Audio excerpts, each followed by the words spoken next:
Majesty Queen Elizabeth II. Europe Matin, Dimitri Pavlenko. Elisabeth II fut pendant 70 ans reine du Royaume-Uni, de Grande-Bretagne et d'Irlande du Nord. C'est le titre officiel du souverain britannique depuis 1707. On a tendance à dire reine d'Angleterre, ce n'est pas son titre exact. Elisabeth II, reine aussi des autres royaumes du Commonwealth, qui unit aujourd'hui 56 États par la langue, l'histoire, la culture héritée de l'Empire britannique. Évidemment, on y pleure aussi la défunte. Par exemple, ce matin, direction le Kenya, nous rejoignons Charlotte Simonard. Bonjour Charlotte.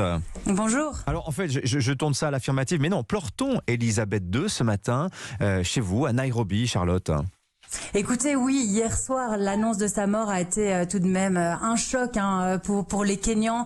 Maintenant, il faut pas se méprendre ce matin. La politique kenyane revient en une de l'actualité. Cela dit, elle fait encore les gros titres puisque il y a un lien très fort qui unit Elisabeth II avec le Kenya. Je peux vous raconter cette histoire incroyable. En 1952, on est en février. Elle entame avec son mari, le prince Philippe, une tournée dans le Commonwealth. À la place de son père qui était malade, et le couple s'offre comme ça une escapade romantique en safari en marge de leurs engagements officiels. Ils se sont rendus à 150 km de Nairobi où je me trouve, dans la chaîne des montagnes des Aberdare, et ils ont séjourné dans un hôtel qui est devenu mythique, perché en haut d'un énorme figuier où elle observait avec son mari la faune. Elle parlait alors d'une expérience absolument merveilleuse, et c'est là, le lendemain, qu'elle apprendra la mort de son père, George VI, et donc son accession au trône à l'âge de 25 ans. Et cette histoire, elle est encore racontée ici au Kenya, celle donc de cette princesse perchée en haut d'un arbre, qui s'endort princesse et se réveille le lendemain matin reine d'Angleterre. Évidemment, ça marque encore les Kenyans, puisque depuis, le Kenya a toujours eu une place très très forte dans son cœur. Charlotte Simonard, le Kenya, c'est aussi l'histoire d'une décolonisation britannique très violente. On n'aura pas le temps de la raconter, mais qu'est-ce qu'on peut dire de l'influence britannique aujourd'hui ? Qu'en reste-t-il ?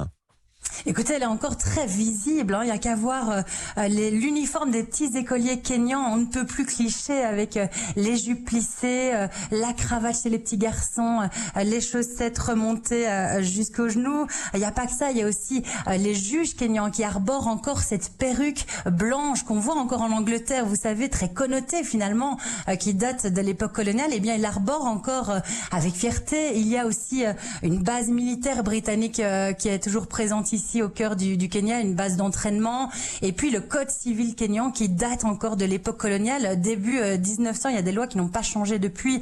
Je pense notamment à la criminalisation des tentatives de suicide, par exemple. Voilà, c'est des lois qui datent de 1914 et qui sont toujours d'actualité aujourd'hui. Alors, un héritage britannique encore marqué, mais il ne faut pas se méprendre.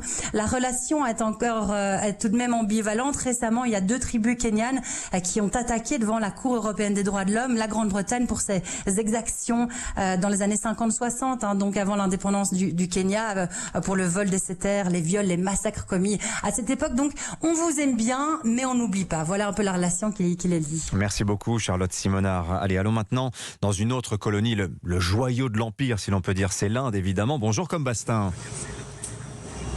Bonjour Dimitri. Alors vous êtes à Bangalore. Comment les Indiens vivent-ils la disparition d'Elisabeth II ce matin ? Alors honnêtement, la foule ne semble pas ébranlée, mais par contre tous les médias lui rendent hommage et ils soulignent à quel point la reine entretenait une sorte de romance avec l'Inde. Ils reviennent notamment sur ses 3 visites dans le pays où la foule l'a toujours accueillie avec ferveur. La première en 1961, 15 ans seulement après l'indépendance. Elisabeth II était l'invitée d'honneur de la fête nationale. Elle avait visité alors à dos d'éléphant les plus grands monuments du pays. Et puis la dernière en 1997 où elle avait brisé un tabou en abordant les épisodes difficiles de la colonisation et en se rendant à un mémorial qui était lié à un massacre perpétré par les Anglais. Le Premier ministre Narendra Modi a déclaré qu'il n'oublierait jamais sa chaleur et sa gentillesse et que Sa Majesté, la reine Elisabeth II, resterait dans les mémoires comme un pilier de notre époque. Et il en a profité pour livrer une anecdote un peu croustillante à propos de Sa Majesté qui l'a touchée. Au cours d'une réunion à Londres, Elisabeth II lui aurait montré un mouchoir que Gandhi lui avait offert lors de son mariage avec Philip Mountbatten en 1947. faite seulement quelques semaines après l'indépendance de l'Inde. En fait, le père de la nation ne savait pas quoi offrir parce qu'il avait fait vœu de dénuement, de renoncer à toute possession, mais il avait fait usage de ses talents de tisseur et il avait brodé ce mouchoir portant l'inscription « Vive l'Inde » qui a été transporté par le futur roi pour arriver au mariage. Alors, quel rapport aujourd'hui les Indiens entretiennent-ils encore avec l'ancienne puissance coloniale qu'incarnait Elisabeth II, hein? Comme on le disait au Kenya, c'est aussi ici ambivalent. L'Inde fut placée sous la domination partielle ou entière de l'Empire britannique pendant près de 300 ans.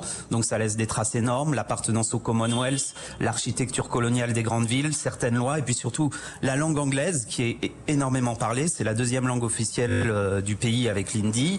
Cependant, l'anticolonialisme s'est accentué depuis l'arrivée au pouvoir des nationalistes hindous en 2014.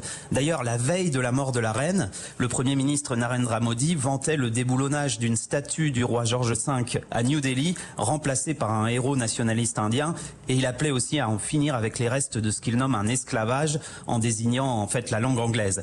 Et quelques jours plus tôt, le dirigeant d'une importante banque indienne se félicitait, lui, d'avoir dépassé l'ancienne puissance coloniale en termes de PIB.